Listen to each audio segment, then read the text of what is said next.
I'm going to introduce our speaker today, and it is Somer Hackley. And Somer has been in search her entire career. So it's since 2002, which is quite Eons ago. eons ago, like right after undergrad. Along the way, I think about 5 years ago, you wrote your book and published it to demystify the executive search process for so many of us, because it is opaque, and it turned into a bestseller. And I know that she's worked with so many of us here.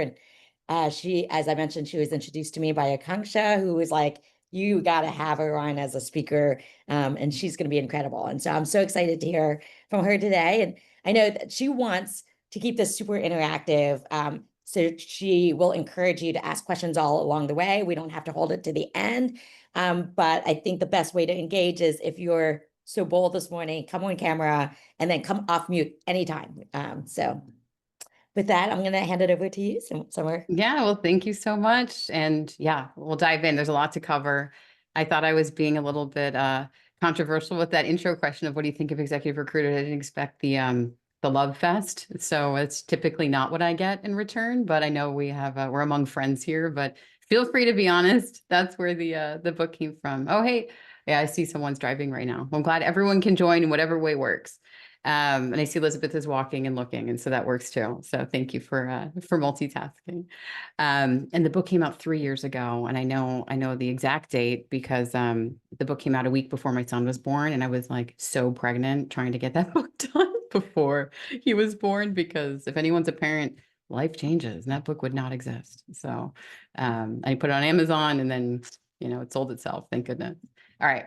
I will share my screen, and as Ha said, I hate talking to myself. It's the worst. So I feed off of your energy and your questions. So if we're talking about something that you find super interesting, you have a question, please put it in the chat or just say it or whatever. If it's something that's totally unrelated, just hold it till the end. Otherwise, we'll get derailed and go on these tangents, and I can't help myself because I love all the questions.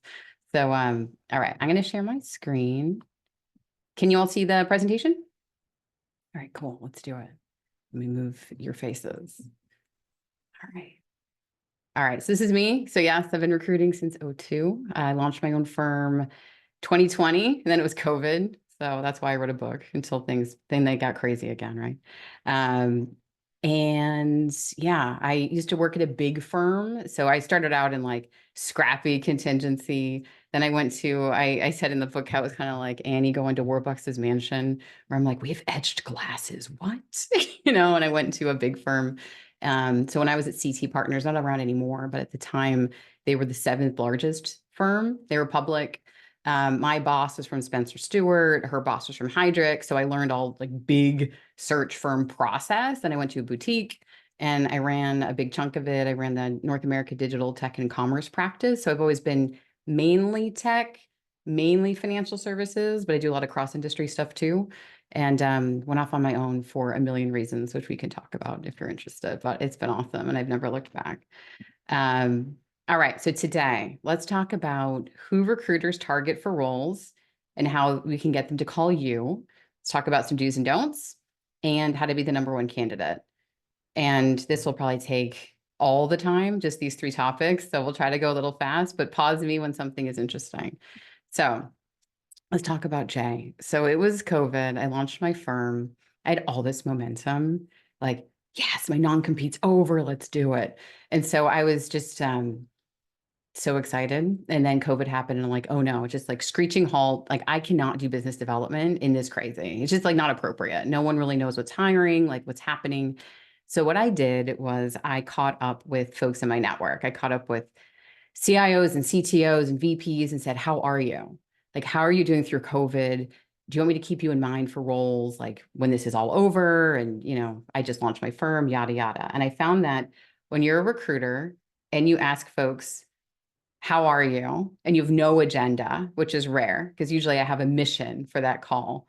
When you have no agenda, people have a lot to say about recruiters and recruiting and executive search and, just the frustrations that people have and just the opaque nature of it. And Jay was one of these people that I talked to, periodically every few months. And he was like, at this company, he got layered. So he thought he was going to retire from this place. He was just moving up and up and up, promoted, promoted. And all of a sudden he got a new boss. New boss came, brought their own people. He's like, clearly there's not a place on me on this org chart anymore. I need to look for a job. What do I do?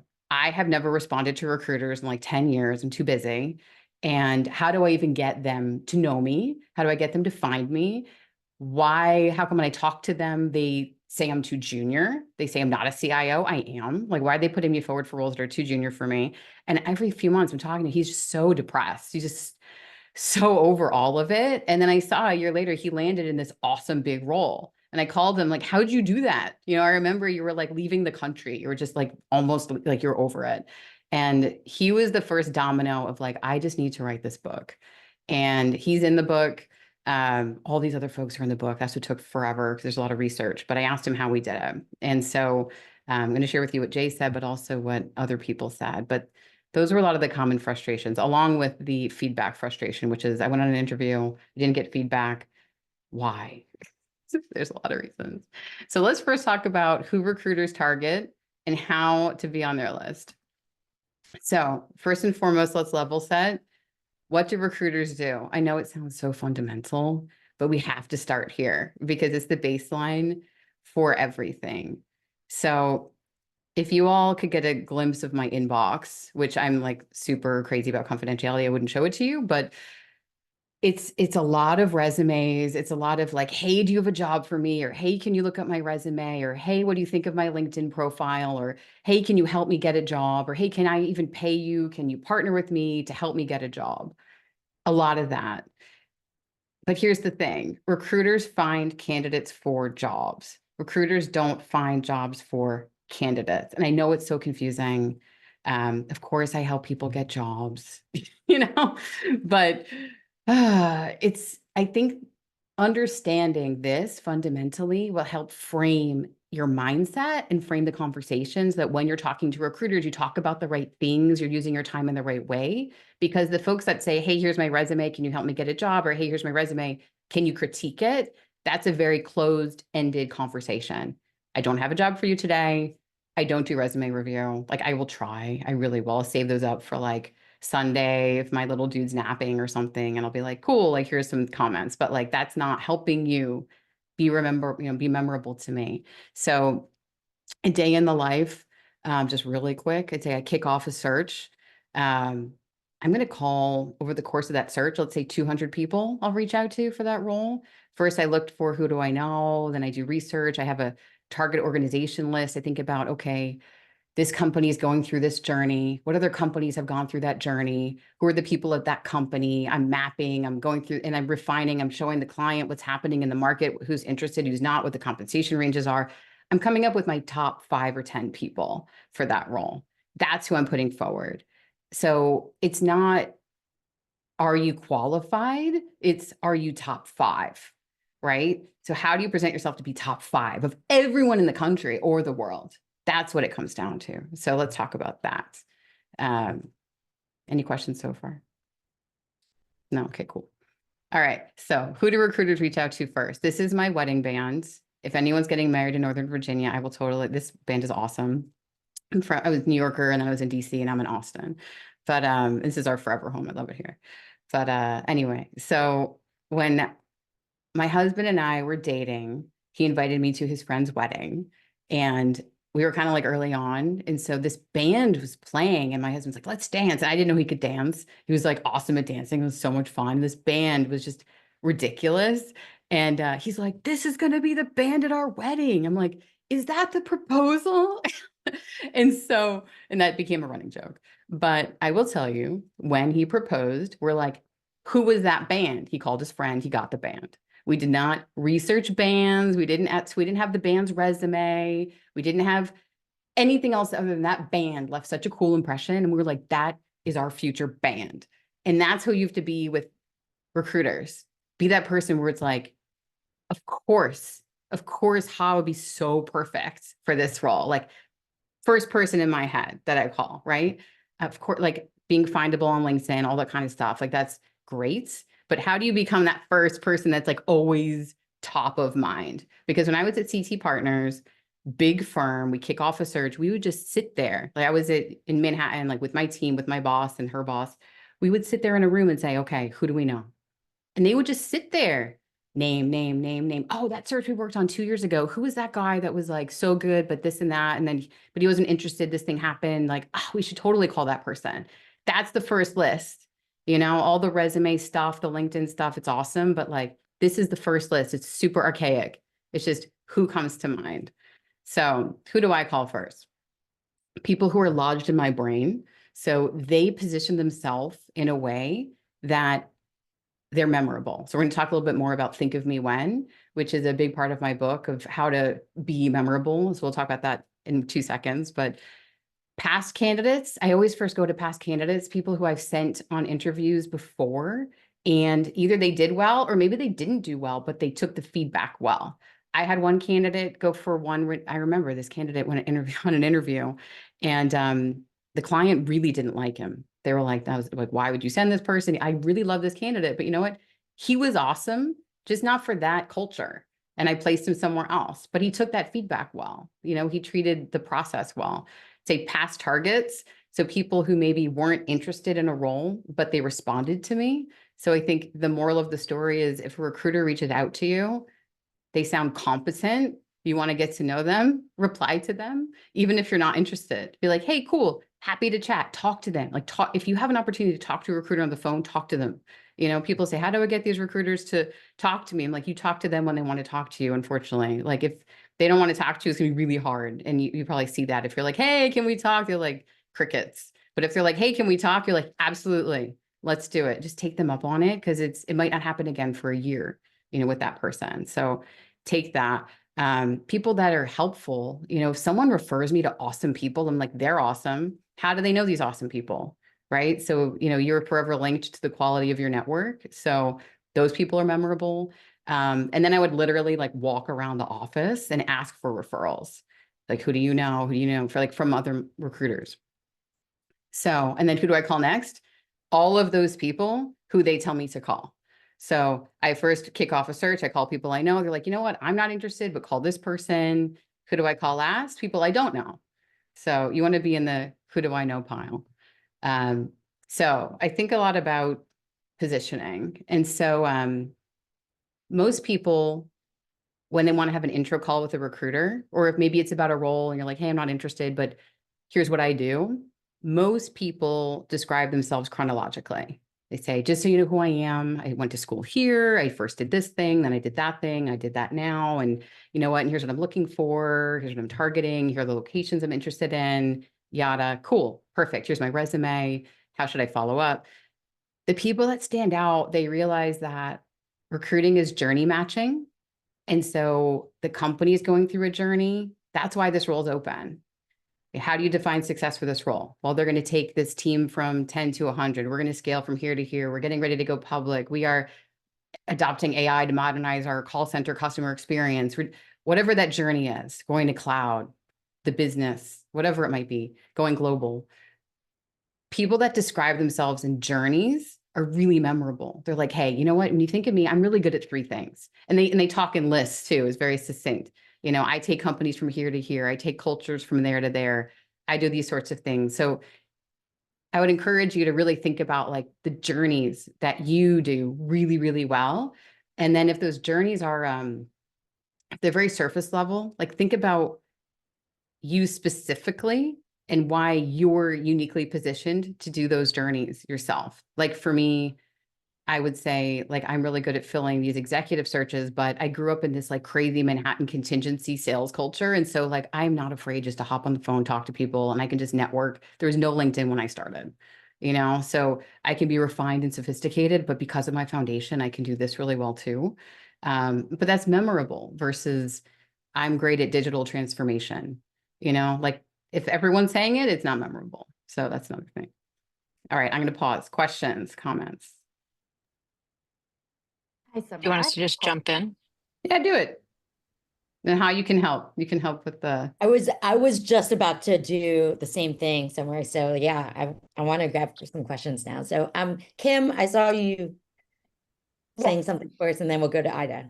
So I have a question. I noticed that my interactions with recruiters that are working for talent placement firms are very Mm-hmm. different, and they are much more relationship based. And there is that opportunity I find to actually build something. And at the same time, I noticed that recruiters that have been at firms that I'm looking at, that interaction is slightly different.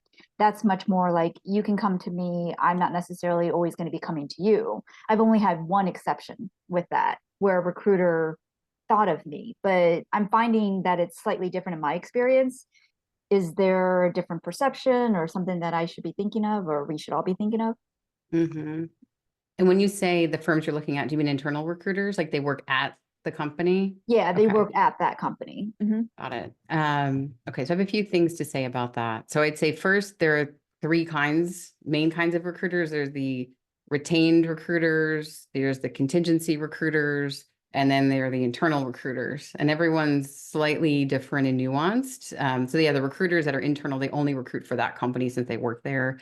Retained executive search is exclusively working on that senior level role.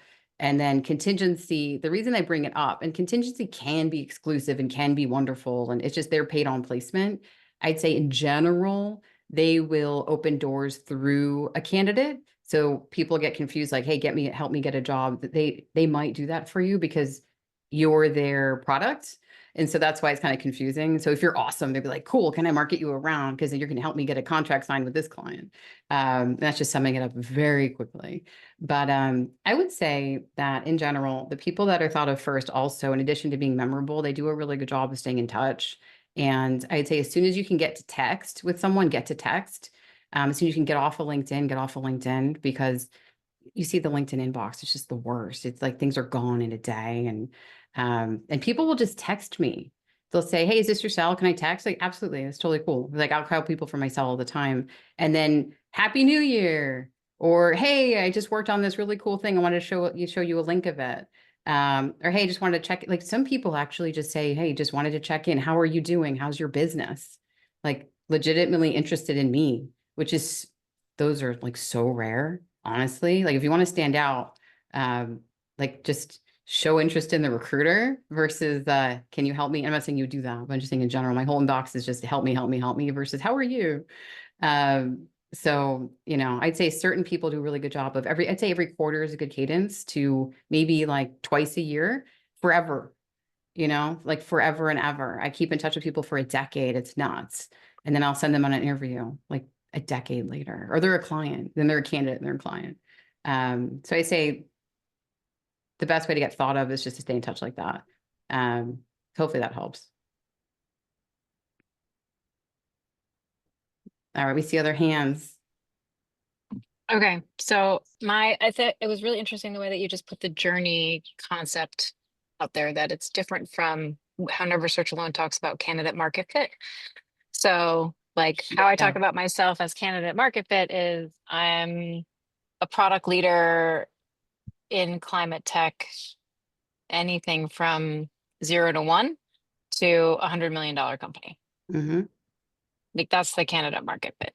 And the journey, like what I've done, um, still feels like it started in as a master's of psychology, and then I got into UX, and then I got into right like so like who I am today is a product of what I've done in the past. But if I pick the like journey story, which I don't know which one to use, I've got lots of journeys to talk about. Mm-hmm. So So how do you pick them? okay, that's a great question. I would say I would frame your journey as you could with your personal journey, which you just said, but it would have to be really short, like 30 seconds. But it's more important to have the company journey because people are listening to it with what's in it for me and how are you going to help us at our company get to this thing that we're trying to do. And that's all they're thinking, especially now in 2025. They're like, can we trust you? Are you risk free? If we just bring you on, you will do this thing and we don't have to worry about this being the wrong choice for us to get this person to do this thing for us. So when I'm working on a role, I'm listening for people that said, okay, when I joined, the team was this, and then I decided, like, let's talk journeys. I'm really good at building organizations from like 5 to 100. And I do that by first starting with the business and understanding what they need and then designing it the right way. Or I'm really good at bringing companies that are just kind of static to becoming like SaaS providers and subscription models. And I've done that 3 times in different ways. So I think it's just the company journey, because people are listening for where their company's going and can you get them there? And that's why I'd say like have maybe 3, like, because it could be different journeys. It could be a people, a culture, a business, that sort of thing. And then I would root it in some credibility with I've done it 5 times. I've done it 2 times. I've done it at these brands and I've learned different things. So I'd like say the journey and then have some quick credibility and then just, hey, do you want to learn more about that? Happy to go into more detail. But yeah, so hopefully that makes sense.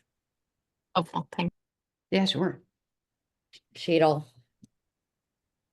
Okay, morning. good morning. So my question is related to journeys, and as we change jobs, our journey sometimes changes, our story changes.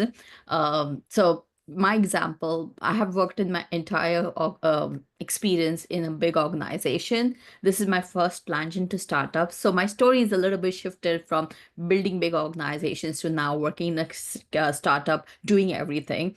So how would I communicate that story? Because that story is a little bit different than what I used to tell earlier to the recruiters. Those recruiters which I have connection with earlier, how do I reach out to them to say that this is my new story is? The recruiters coming to me, I can stitch that story, but for those whom I worked with in the previously, with whom I love to work with, I just hesitate to go back to them and tell the story. Got it. I love this. So I'd say first, think about what your personal goal is. Like, what are you going for? What's that next role for you? So that you pick the right stories, because you want to pick stories that showcase you as being awesome for that thing that you're going for. And Mhm. so if you were trying to go back to a big company, or you're trying to go to another startup, then I would frame it a certain way. And then I would say, let's pretend that you're like big company startup and you were like, you know what, I love big company. I want to go back to big company. And so then you're framing it that way and say, you know what, I'm really good at bringing, process to chaos. I've done it from big companies and at startups. And the cool thing about the startup is I was just in the detail and I really appreciated how everything worked and how things can just change on a dime. And that just the thing I hear about startup people is like the failure, like you cannot fail, versus big company, like you shouldn't fail, like, but your own role, if you fail at it, like the whole company probably won't go out of business. Startup, it might. So, so you're like, and I just really learned that intensity of the criticality and the nature of my role, but I'd love to bring that intensity back to a big company that's looking to do this thing. And so I'd probably frame it with what you learned and the journeys of how you did it and how that relates really, really well to the next thing you're going for. But I would use it as a cool opportunity to reach out to those recruiters and be like, hey, it's been a few years. I'd love to catch you up on what I've been up to. It's been just eye-opening, just like short like that, and then just see what they say. And we're going to talk a little bit more about that when we get to more slides, which we will, I promise. Brad, what's up? Last question, Brad. Hi, good morning, Brad. Hey, you mentioned, thanks for this, is really insightful. And you mentioned risk, and it just made me wonder how well defined you find the specifications are for the person, how there's would you rather optimize for risk versus opportunity, or change agent, or don't be a change agent, just don't break anything, or help us? What is the range of directives you're given? That depends on the client, right? And on the company. I tend to work with large enterprise, so risk to them might be different than other risk profiles, but I still think all companies want to take risk. But when I think about you as a candidate, it's people in general don't want to take a risk on a hire. Like they want to know that that person will get the job done. And so as much as you can de-risk yourself, as no matter what the company is going to do, like, I got you, I got this, I've done it, I've seen it, I know what to do. And if I don't, I know how to ask the right questions. But every company has a different risk profile. But I think showing yourself as that like safe set of hands, no matter what, will go far, because the world is so crazy right now. And so they need to know that this hire is not like, let's just see how it goes. You know, like that's not what anybody wants to do. So, so yeah, that's what I think about that. But like in sort of, and what would make Yeah. them feel that? Is it proof points? Like I've done the exact same thing at 3 different companies, or I show that no one's done this before, but here are the reasons to believe that I can figure this out. It depends on the hiring leader. You know, if you see that that person is been at the same company for 30 years, maybe risk averse, like they might not, like people are always telling me like, I'm so frustrated. I could totally switch industries. I could do this thing. I know I could. I'm like, but people have their own bias. And so if the hiring leader and team have switched industries and they've seen it work, or they've made hires that have worked out, then they get it. But if this whole company is all the same, they might not.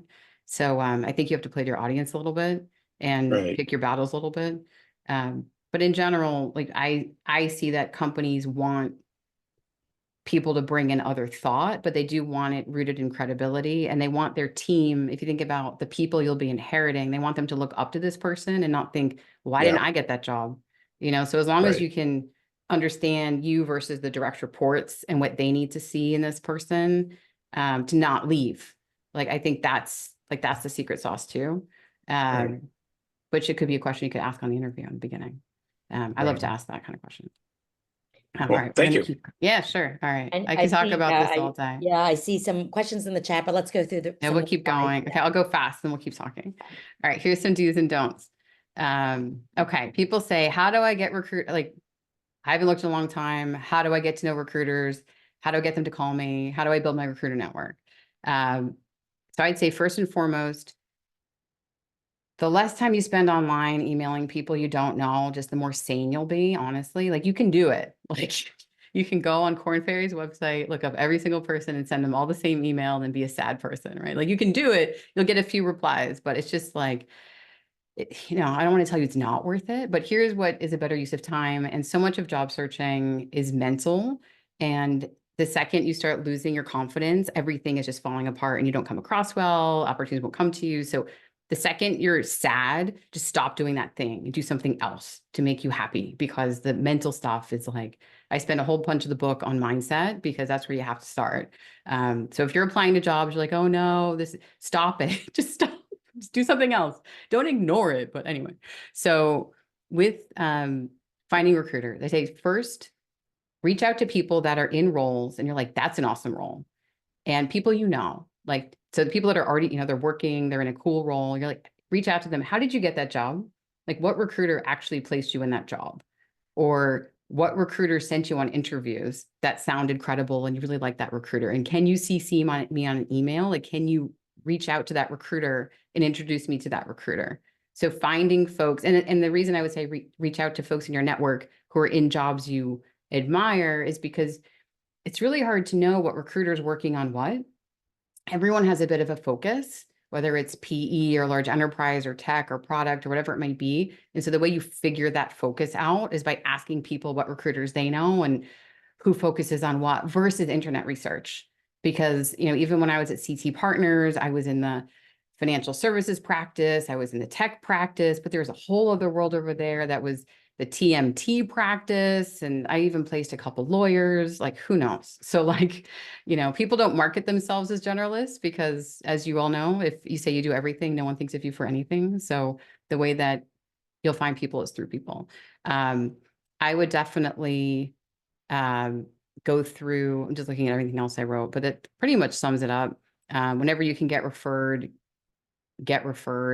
I would go through your inbox too. Just any recruiter that's ever reached out to you that sounds decent, just own it and be like, hey, I'm so sorry I didn't reply like 5 years ago. My bad. But I would love to chat, and just why not? Right. So I would just do that too. And I'd say give before you ask, offer insight, make a connection. Let's talk more about that. But Adam Grant has a great book all about givers and takers, and I quote him a lot in my book. I asked him if he would endorse my book on the back. He said no, but he did write back, which was super cool. So I was grateful he wrote back. The reason for the penguins on here is when I launched my company, I call my company Distinguished Search. I thought penguins were distinguished and their search is I'm so bad at graphic design. And so I was like asking my network, hey, what do you think of my website? And people are, it is so bad. And these are like my CIO, CDO, CTO friends. And these are the people I will always remember, because one person even went out of their way to mock up my website of what it should look like. And these were job seekers, but you know, they helped me out. I wouldn't give unsolicited advice like that, tearing something apart, but man, I will remember these people forever. So if you think about what could I give? What do I even possibly have to give? Market knowledge. You're out, if you're job searching, you are talking to people all day. Start taking notes, like anything that you're noticing, trends, titles, levels, comp, work from home, whatever, like certain companies, just anything. And then tell the recruiters, hey, I want to share with you what I'm seeing in the market. It's actually been really interesting, like last 4 weeks versus last quarter. You know, that's a conversation. Like that's such a different email than, hey, here's my resume. Can you check it out? Roles you didn't land. I've had candidates be like, hey, I just interviewed for this job. I didn't get it. They just posted it. If you want to give it a shot, don't mention my name, but like, hey, you know, that's cool. Sure. Thank you. Interest to potential clients, you know, hey, this person might be hiring. Like that's a big one. I know that's a reputation thing for you. But it happens. That's how I get clients. Or excellent candidates. Like, hey, you know what? You know, I know a lot of great X types of people. And if you need anyone like that, like just let me know, because yeah. So love to hear about what searches you're working on. Here are some sample emails, and I told Ha she can totally send this out, the presentation, after, so don't worry about screenshotting or anything. But here are some, and these are real emails. I've changed names and stuff, but hi Somer, I hope you're doing well. Thanks for connecting a while back. I lead consumer engineering at Moneybank. We'll be undergoing some changes over the next few months. At that point, I'll be seeking a new role. I was hoping we could have an introductory call when it's convenient for you. I think you've spoken to a few folks here at the bank. I think you know Jeff. So I'll tell you, I like this email because it's someone that I connected to years ago. It's short.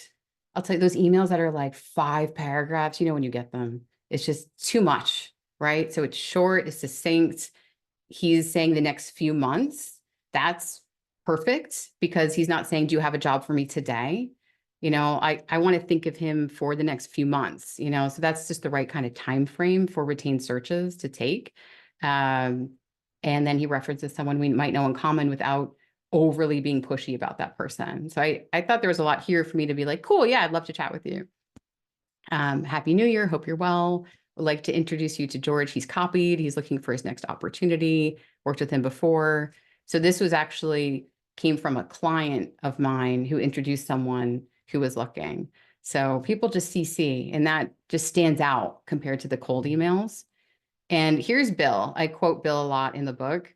Hi, Bill. Hi, Somer. Bill here. We spoke a few years back when you were at your last firm, and you were Somer Conley then, about a search you were running. First of all, hope all is well with you and your family and at Distinguished Search. Congrats on starting your own firm. It's just, I point this out because it is so rare to get a whole paragraph that's just about me in the beginning. And I know it sounds like an ego thing, but like recruiters have egos. And like, so if you actually just compliment them, like, oh, I saw your post, it was like so interesting, just something, right? Like, but no one has the first paragraph about me. That's why Bill's email stood out. Like it really stood out. And then his call to action, super clear. I'm writing today to set up a short call, winding down a contract, exploring what's next, love to reconnect, hear how things are going, hear what you've been up to, happy to provide referrals. So he's being a giver. How does your schedule look? So there's just a lot packed in here, and it's still a short email. And let me tell you this. So when I talked to Bill, and this was like in the beginning of COVID, and I was just questioning, why did I start my search firm in this pandemic? Like, what did I do? And, you know, when he and I spoke, he's like, look, I talked to 7 recruiters this week. This many said searches were on hold.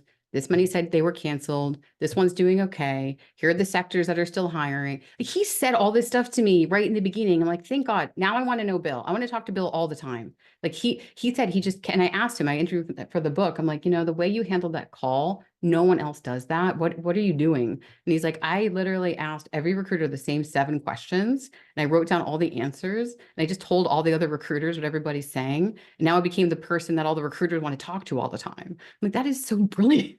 You know, this stuff isn't public. You can't figure it out. So I'd say some don'ts versus do's is don't send generic emails. Don't have your only goal be, do you have a job for me today? Say don't ask for resume review. Like, honestly, I read resumes, but it's when you're going to go ahead for a client. it's not on a just get to know you basis.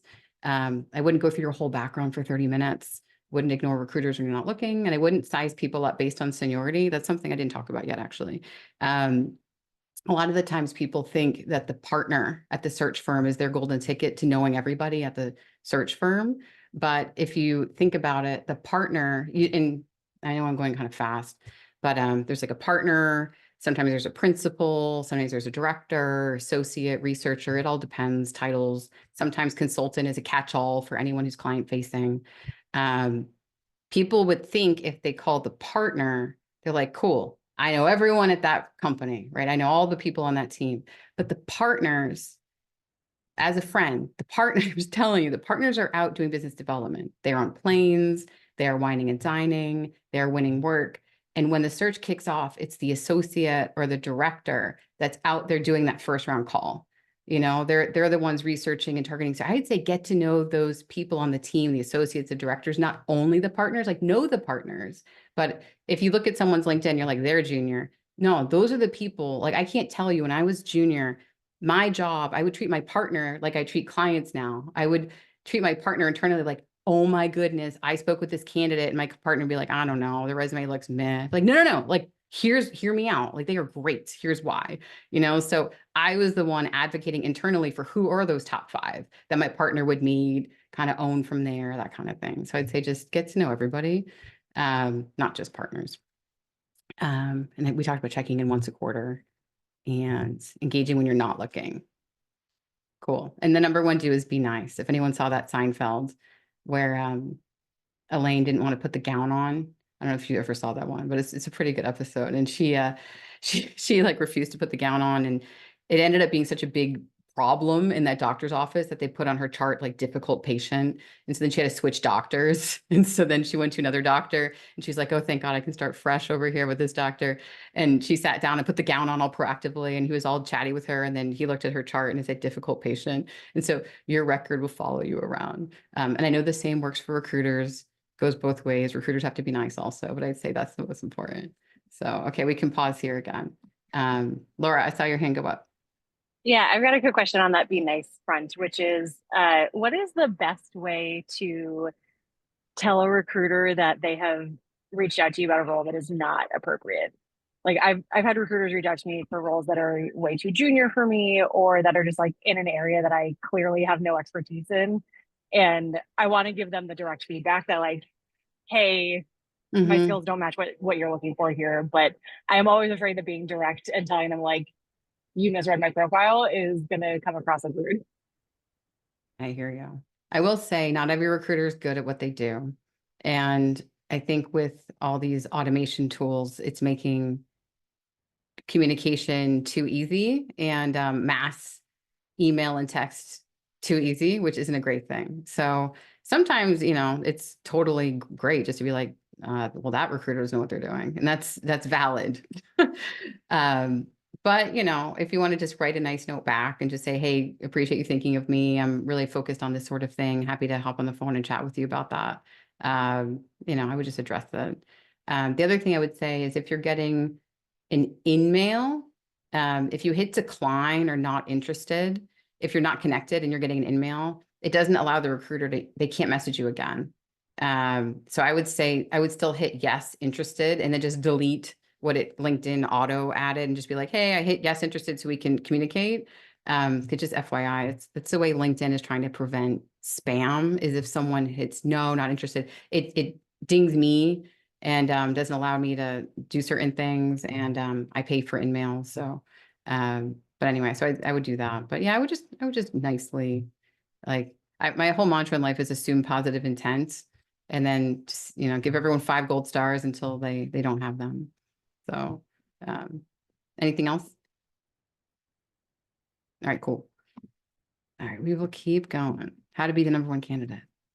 Okay, so Peter, I was working on a VP of engineering role for a startup, and I got referred to Peter, and he was like he had all the skills. Like, he was great. He did all the things I needed. And I interviewed him, he became highly referred, which is why I was excited about him.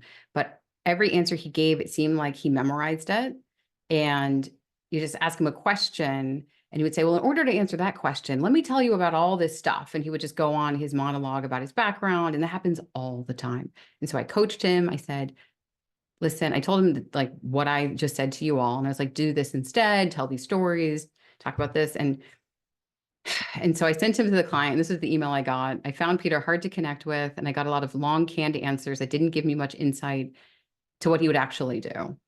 And this happens more often than not. I'd say the number one reason my candidates don't get past, or candidates don't get past the first round interview, is they just talk too much or they're too rehearsed. Like, it's not a conversation. There are all these other reasons. That's the number one reason. So in terms of another don't versus do list, I'd say being prepared is great, but having a memorized monologue of, in order to answer that, let me first talk about my whole background. Let's start here. It's like, no, like people are listening for answering the question directly, going on tangents versus being very structured, folks who forget the question and just keep talking. I'm sure you've all interviewed someone where you ask a question and it's 20-minute answer. And that's difficult because you're thinking, I need to get through all these questions and you've run out of time. And the problem with that is now you're like, shoot, do I make the call and move them forward? Or, just based on limited information, or what do I do with that? Responsibilities versus impact, I'd say really separates folks to the next level. The way people talk about their work. Responsibilities are, I worked on this, we moved to cloud. It's like, why did you move to cloud? Like, how would the CEO talk about your move to cloud? Like, what did that do for the business? What was the impact of that, or on the customer, right? So just being responsible versus the impact that thing had.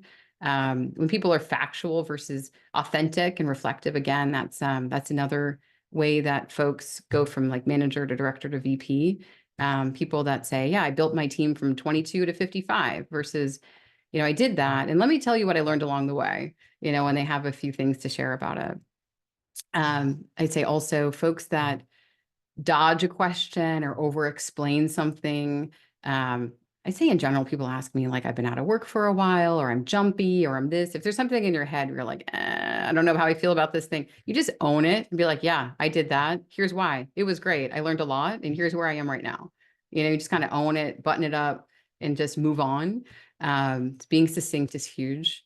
A lot of the time people take the reins and oversell. They just can't wait to like shove in the conversation all the things, but just let the interviewer lead. There's a reason they're asking the question. Yes, and improv them. Asking great questions is another huge one. Great questions would be, is the organization ready for this? Like, has there buy-in from other executives, or has that work been done yet? Are you looking for me to do that? Or just proving that you've done it before, right? Because you've gone through that sort of journey. And I'd say also just balancing out the me and I versus the 360, talking about other people too. I think that when you talk about journeys, what separates folks also is any roadblocks you faced. If you think about like what made that hard, I walked in, I was faced with this. Let me tell you what I had to do. I overcame this, and here's where we are. I think a lot of people skip over the roadblock, but I think the roadblock is what proves your seniority, the buy-in you had to get, whatever you came up against. And people talk about that really well. And I think that's where culture fit is too. People are listening for, how did you overcome those sort of roadblocks? So, all right, I'm going to pause here. Any questions on this? I have a question, Summer. Again, this is Kim. Yeah.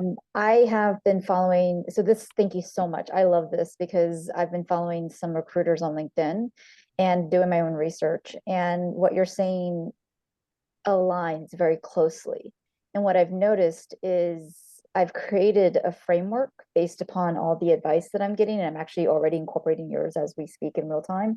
And I've created a spreadsheet, and everything is bulleted. So that way I used to over explain because I was like trying to go through this narrative and make sure I had all the details to help validate and prove that I can do the work, and it wasn't working. So I've done the like Excel spreadsheet, did the left-hand column with all the templated like segments, and just did bullets. And I've got 3 to 5 cover stories. I mean, is in my mind, I'm like, that should be a simply just usable format across the roles, right? Yeah. If you have those major buckets of, you know, if whatever, you know, in your core competency, but yeah, having those stories ready to go is huge. And I'm also a recovering over explainer. Like if you, I just can talk all day clearly. And I do, at least I get paid to talk, but like to candidates and stuff. But you know, even through, you know, a lot of my advice I give is stuff that I think about for myself, because I honestly feel like when I do business development, it's similar to interviewing. Like they have to choose me to work on the role. And I used to over explain how I recruit, how I find candidates, how I interview, how I do this, how I do that. And that's, someone told me like, somewhere no one cares how the sausage is made. And I was like, wow, that is, they should. Okay. And I changed my tagline or like my talking points this year to say, you know, because I'm up against big firms. And so if they're going to choose me over someone else, like how am I top 1, top 5, top 10, whatever. And so what I say now is, at the big firms, there's this conflict between revenue and doing the right thing. And Yeah. that sums up a lot really succinctly. It took me like 3 months to get that sentence, you know, but it's so, there's like a Mark Twain quote of, I would have written a shorter letter if I had more time kind of thing. It's so hard to say stuff short for lack of a better word. So yeah, I would say just impact, why. People love to hear your why. Like, why do you do what you do? Why did the company bring you on? Why was that hard? Why were you so good at it when other people couldn't do it before? You know, when you think about yourself versus other CTOs, CPOs, whoever, why you? So I think about that. But I think having those stories ready to go is huge. But I think the hard part is when people have them like so rehearsed that they're not talking anymore and there's no back and forth. And the people that just like when I call someone, I say, hey, I'm working on a role, I want to tell you about it. What do you think? And I pitch it. And then certain people will be like, oh, perfect. Let me tell you about all the reasons why I'm perfect. And let me tell you about my whole background. Some people will be like, let me ask you a question. And they'll start asking questions about the business or about whatever I just said. And I'm like, this person's awesome, because those questions are showing me how they're thinking about it. And they just prove so much credibility in this back and forth dialogue. And all I'm trying to get from here is, do I want to talk to you more? You know, versus are you the hire? Like, you're not gonna be the hire in this half hour. So it's so hard to not over explain and be like, here are all the reasons why I'm so perfect. And just start having more curiosity. And I think people that approach everything with a lot of curiosity end up doing so much better, because they're just so curious. Like, why is this even set up this way? Like, is this even working right now for you guys? Maybe it is, you know? But yeah, I would just say curiosity can also help with confidence. So you're like, I don't know if I'm good for this. Just be curious about stuff. Anyway, I went on tangents, but so, So I'm going to just stop you there for Yeah. 1 second. First of all, I loved everything that you're saying. I just feel like you're teaching life skills, not just recruiting skills. I'm going to just put up the QR code so that we can collect Yeah. feedback. Do you have more slides, by the way, that you wanted to go through?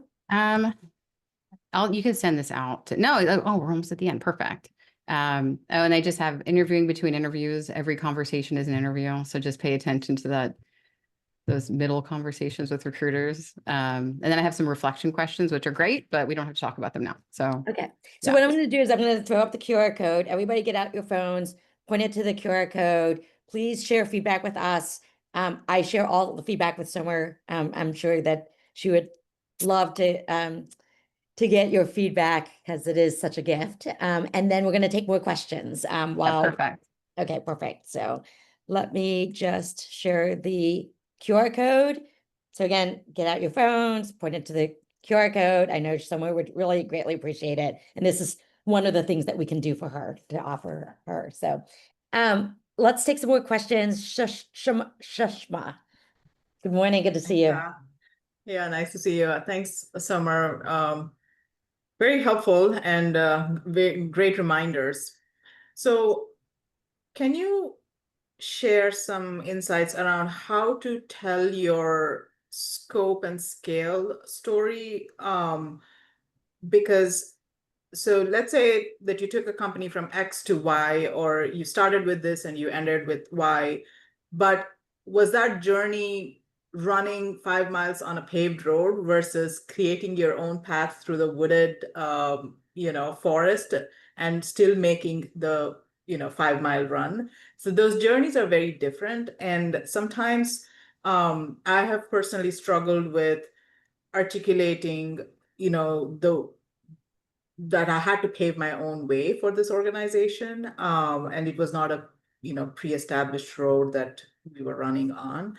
So I've struggled a little bit with that. So any insights on how to, emphasize your impact in that way? Yeah, I love this. And if y'all just saw a tail, I have a cat, and I also have a 3-year-old who is at school all day. And so when he is not here, she hates that she's no longer my number one in life. So when it's just me and the computer, she's like, "Hi, we're back." I'm like, anyway. No, I love this question because I think it is a good way to think about a lot of things. So something we haven't talked about yet is going against assumption. And if there's something in your background that people are assuming, I would own it, call it out, and redirect. For example, like, you might think my company is old school, or you might think we're super sleepy, or you might think this, but let me tell you what our group did and what I did in particular. I walked into this thing and man, it was just me. And so I kind of love, like, if you've been somewhere for 25 years, or you've been in an industry that people think is not innovative, or, I'm constantly fascinated by how companies make money, like in different ways that, like, do you know we sell our data here? Really? Like, oh, like, that's interesting. I will delete apps. No, but so I would just say an easy way for you probably to do that is to say, you might look at my background and think this, but actually, let me tell you what the real story was over there. And then people will remember that. I think it's a good way to kind of sum it up and pivot it a little bit. So hopefully that helps. Okay, let's open up for more questions. I had a quick one. I was wondering, I haven't interviewed in a while, and I just had a really great interview. I thought it was sort of very sort of personal. The meeting with the recruiter went well. I do think I might have annoyed them by asking around the propriety of thank you emails, because I frankly forgot. I find that I tend to ignore them, but now I wish, and I didn't send anything, and I'm sort of wishing that I had, if only to hit that point you made about be memorable. Just a few things about the remarkable things that we covered, were the unexpected topics we covered on the call. So what's your sense? Is that just sort of an annoyance to sort of say, hey, thanks for, I'm just honestly curious about what people are thinking now in the succinct world. Like, do we avoid thank yous? It's a good question. I think they're good. I think they can backfire though. So if they're too long, or, I think there's a risk in writing a bad one. But I think in general, people are succinct, and it's nice to get a thank you email. I wouldn't overthink it though. I wouldn't like keep replaying what you did and said and think, oh no, I killed it with this thank you email conversation. I really wouldn't worry about it. Like, it could be 1,000 other things that happened. Just, it's like if somebody makes you sad, I know it's easier said than done. But I think in general, my rule of thumb would be like, they're good, but just don't go overboard. And I wouldn't send the same exact one to everybody, and I'd make it as short as possible. I do think, especially in roles where people are questioning someone's interest level, it's important that the client knows you're interested. Even better is tell them at the end. So I can't tell you how many times people will say, like, why would they even want this job? And if I say it, it's different than if they said it. It's like, but this title is different, this location, this, that, it's like, so if you're getting feedback ever, like, you're overqualified, I would just make sure before the conversation ends, be like, hey, just want to let you know, like, this is super interesting. Here's why. So look forward to hearing from you, I would just end it that way. So Right. That's my 2 cents. Thank you. Patrice? Yeah, I'm curious about best ways to articulate a layoff. I mean, I think right now it just kind of is what it is, and it's not, it's pretty normal. So I think people just say, I was laid off and here's what I'm looking for. And I don't think it has to be anything more than that. Because I think it's just so common now. And people used to feel like they had to over-explain. And I think now it's really normal. So I wouldn't worry at all, really.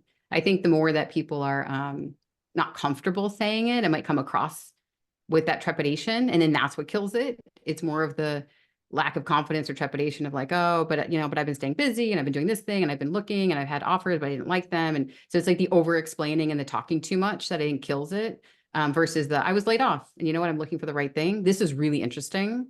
And here's why, and just kind of like wrapping it up quick, move on. That's what I'd recommend. So it's all like that mental confidence voice. Like I didn't say it, like I don't talk about it too much, but I pay a lot of attention to how I speak. I'm actually more of a phone person, a video person. I'm very like self-conscious with where I look, and my face is cartoonish and I'm young and all this kind of stuff. Or I look young, I think. But my voice, if you just hear me, people that hear me before they see me, they're like, like it's a different conversation if you listen to my audiobook, but I end my sentences on a down note. Like, how was your weekend? Like I pause versus saying, or at least I try to. So I'd say just like working on voice, pausing, slowness of speech, ending sentences the right way. Like, it sounds silly, but people pay a lot of attention to that stuff subconsciously, I think.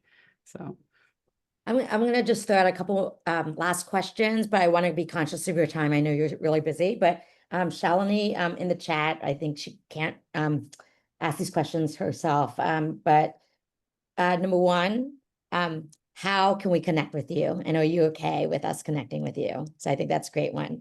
And then two, you have a network.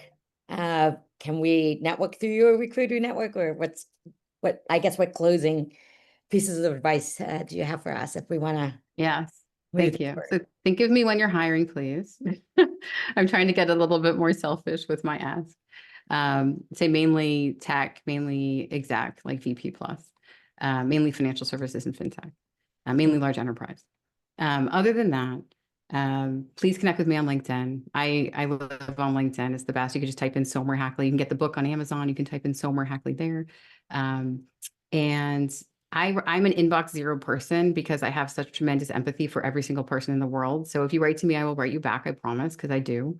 But I might not be, I don't have a ton of scale, and I don't know a ton of recruiters, despite like I've been on my own for a bit. So I might not be the best resource to you for that.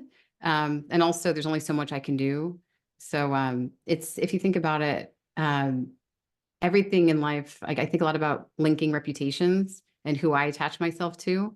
And so if you're unknown to me, it's honestly difficult for me to recommend you to folks because I don't know you. And likewise, you don't know me. Why would you work with me? So, but if you were like from someone like, she's awesome, be like, cool, I will, I'll think about like who I know. So I'd say trying to get those endorsements is going to be a lot easier than, do you know anybody? So just being super honest. But I think that's really great feedback though. Thank you. I think with my question, and thank you, Ha, for reading that out loud, because I said that there's people sitting next to me. And my question was more around like, there's probably a step between just the networking and the getting to know you and then having credibility. So I appreciate that.